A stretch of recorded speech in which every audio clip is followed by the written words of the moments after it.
Bonjour, dans cette vidéo nous allons voir ce qu'est la base hexadécimale, puis après nous allons voir comment on peut convertir un nombre écrit en hexadécimal vers une écriture décimale.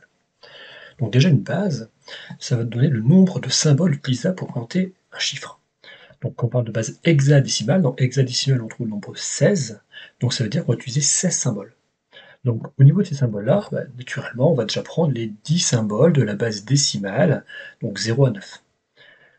Ensuite, il faut qu'on rajoute encore 6 symboles. Et donc les 6 symboles que l'on rajoute vont être justement les lettres majuscules de A à F. Comme ça, on a bien 16 symboles.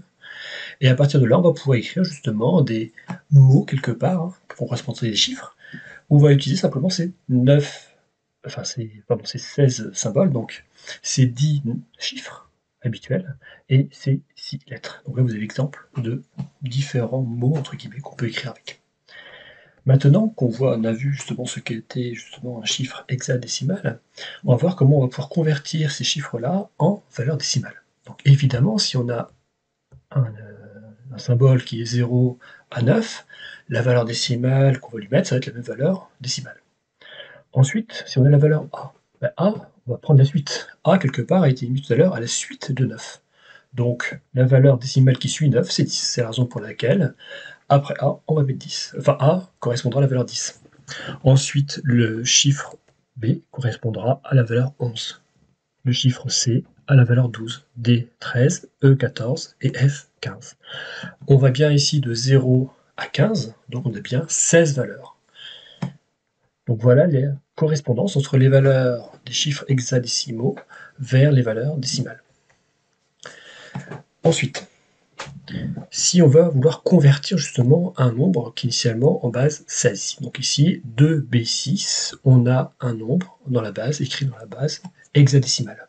On veut l'écrire dans la base 10, donc avec les chiffres habituels. Donc pour cela, la première chose à faire, c'est qu'on va commencer par réécrire un peu comme vous avez fait en binaire, c'est-à-dire les nombres qui apparaissent ici, 2b6, donc ces symboles-là, vous allez les écrire dans l'ordre, de la gauche vers la droite. Après, on utilise le fait que c'est la base 16. Un peu comme on avait fait avec la base 2, on avait multiplié par des puissances de 2. La seule chose qu'on va faire ici, c'est qu'on va multiplier par des puissances de 16. En partant de la droite cette fois-ci. Donc le symbole le plus à droite va être le multiplié par 16 exposant 0. Puis plus on progresse vers la gauche, plus l'exposant va augmenter. Une fois que l'on a écrit les différentes puissances, il n'y a plus qu'à établir les valeurs numériques. Donc 16 puissance 0, ça vaut 1, 16 puissance 1, ça vaut 16, 16 puissance 2, ça vaut 256, et puis après, il faudrait continuer. Donc, à partir de là, il y a aussi à traduire la lettre B. La lettre B, si on veut faire des opérations avec B, c'est un peu compliqué, quoi. Donc, l'idée, c'est qu'on va remplacer B, ce symbole-là, par sa valeur décimale, puisque nous, on veut une valeur décimale ici. Donc, B, dans le tableau précédent, correspondait à la valeur décimale 11, donc on remplace B par cette valeur 11.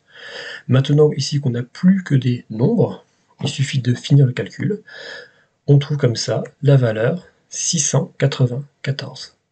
Et donc, le nombre qui s'écrit en hexadécimal 2b6 correspond au nombre 694. Voilà pour cette vidéo. À bientôt.